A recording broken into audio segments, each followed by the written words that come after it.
Ladies and gents, it's happening. One of my favourite players in the Premier League that doesn't play for Spurs is going to be joining Arsenal Football Club. Eberechi Eze, in my opinion, will be an Arsenal player. Fabrizio Romano has said and stated many times that once Victor Gyökeres becomes an Arsenal player and he is announced, they will step up their pursuit for the attacking midfielder. Now, Victor Gyökeres was, and he's now an Arsenal player. He's been unveiled to all the Arsenal players, to all the Arsenal fans all over the world. Everyone can see him now in that number 14 shirt, which leaves Eberechi Eze open. And Crystal Palace are on the verge, according to Santi, to signing Bill El Khanous, who is a current player for Leicester, who's an attacking midfielder, who Crystal Palace have had a long interest in. And then the transfer stories, the rumours, the clues all start dropping because Rafael Leao, Eberechi Eze, and Rodrygo, Arsenal right now are the favourites to sign all three of those. Liverpool have turned their attention away from Rodrygo and are going for Alexander Isak after they have got Ekitike over the line. Ekitike is now a Liverpool player, and they are preparing a club record, British record fee for Alexander Isak. They're not interested in left winger at the moment. Ekitike is going to play on the left with Cody Gakpo. And if they do go in for Rodrygo, it would be something out of this world. Chelsea have been interested in Rodrygo, have been linked with Rodrygo. But as it stands right now, the clear and the most likely team in England to sign him is Arsenal. If Arsenal go out there and bring in Leao or Rodrygo and then Eberechi Eze, the title race next season is going to be insane. Some people think because of Max Dowman and Di Manieri, it may not happen, the Eberechi Eze deal. I personally think it will. A lot of people on Twitter right now are very, very excited because of Leicester. Bilal El Khanous, I think it's how you pronounce it, is heavily linked to the move to Leicester City. And you put two and together, that looks like the replacement for Eze. Everyone's kind of losing their minds. It looks like he is going to be an Arsenal player. Fabrizio Romano, I'm going to bring up his tweet in a minute regarding they will move for him after, after the Gyökeres situation. But make sure you go down and drop a like on the video if you haven't already. Let me know your thoughts. We are about 150 subscribers away from hitting 69,000. If you watch the content and you're new to the channel, please go down, hit that subscribe button. The road to 70K. Do you know what? I'm going to change it. The road to 100K is on. If you haven't already, please go down and hit that subscribe button. Now, this is what Fabrizio Romano said a few days ago. In fact, 2 days ago. He said Arsenal remain in contact with Eberechi Eze's camp since June as the player is keen on the move. No club-to-club talks yet with Crystal Palace as Arsenal work on outgoings as priority now, with Reece Nelson to Fulham expected to be the next move. Now, it wouldn't surprise me if they offer Reece Nelson in part of the deal for Eberechi Eze. That release clause of about 68 million. Don't even get me started on release clauses. After the whole Morgan Gibbs White thing, I'm not enjoying this transfer window from a Tottenham perspective. I will tell you that for free right now. I am not enjoying it. Everyone else seems to be having a good time, though. But, yeah, if they can offer Reece Nelson in part of the deal for Eberechi Eze, I think that would be both cost-effective for Arsenal and,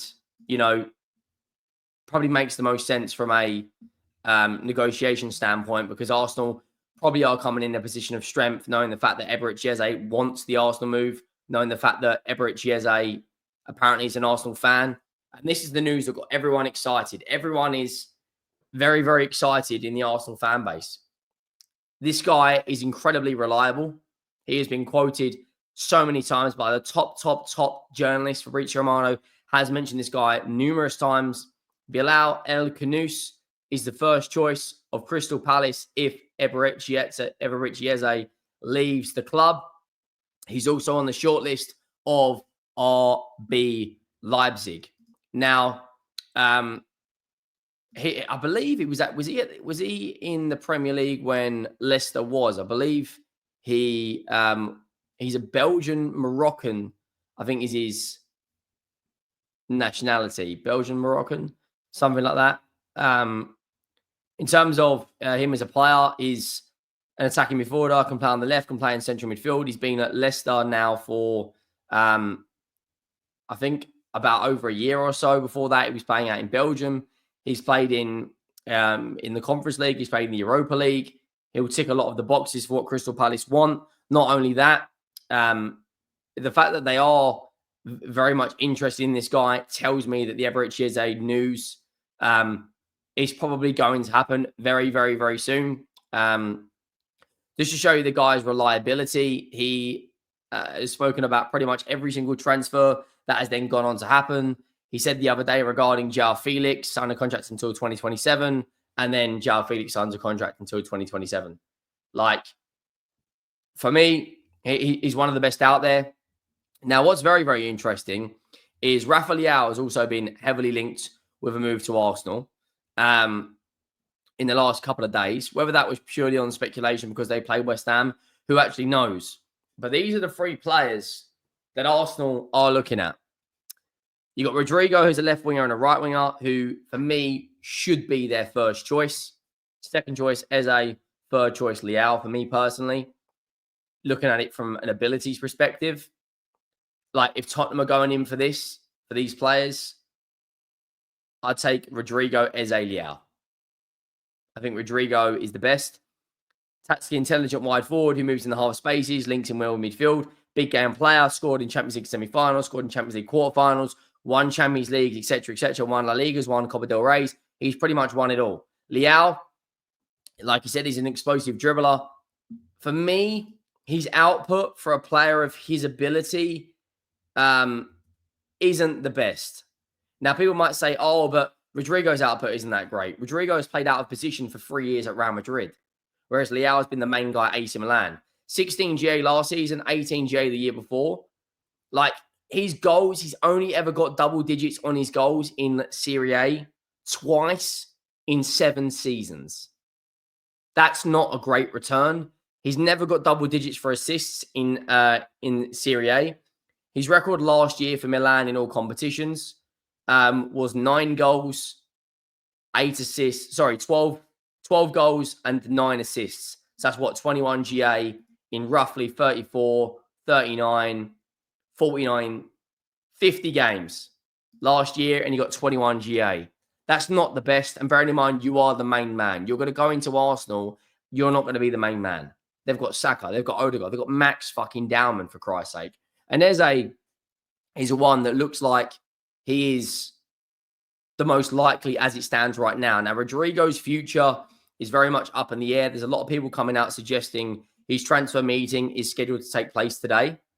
I personally think, this week, I think the Rodrygo situation is going to be very, very interesting. His agent is pretty much offering him out to so many clubs because he's so desperate to leave. Even the fact that Madrid Universal have tweeted out Rodrygo has started talks with Tottenham.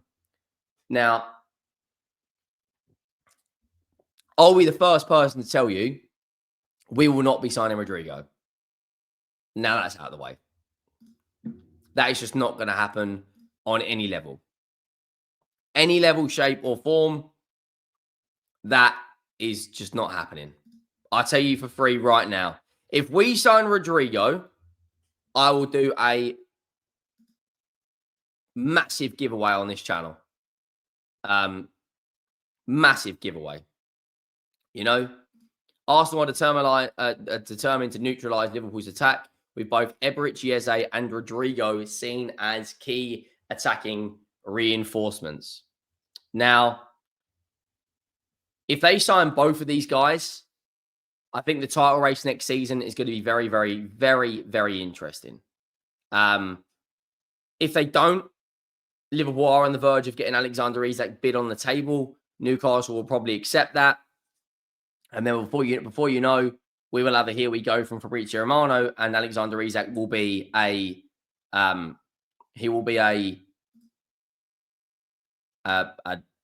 Arsenal player. For me, I'll be brutally honest with you guys. I think that if they don't, the Premier League season next season is going to be more competitive than ever. They may struggle to keep up with Liverpool. Now, what's also interesting is a couple of days' time, there is a North London derby. Now, I am thinking of doing a watch along for that. It's a 12:30 kickoff. Arsenal versus Spurs. That game is going to be really interesting to see who we kind of put out there, who Arsenal, if they're going to play Max down, etc. Arsenal, of course, will be massive favourites, beating AC Milan and Newcastle, and we beat Reading, drew to flipping. We drew to two different teams, so yeah, it's going to be very, very interesting. I mean, we could even beat Wickham or Luton. That just kind of explains to you where we're at as a football club compared to where Arsenal are at. But look, make sure you go down, drop a like, make sure you hit that subscribe button, and I will see you next time. I am out.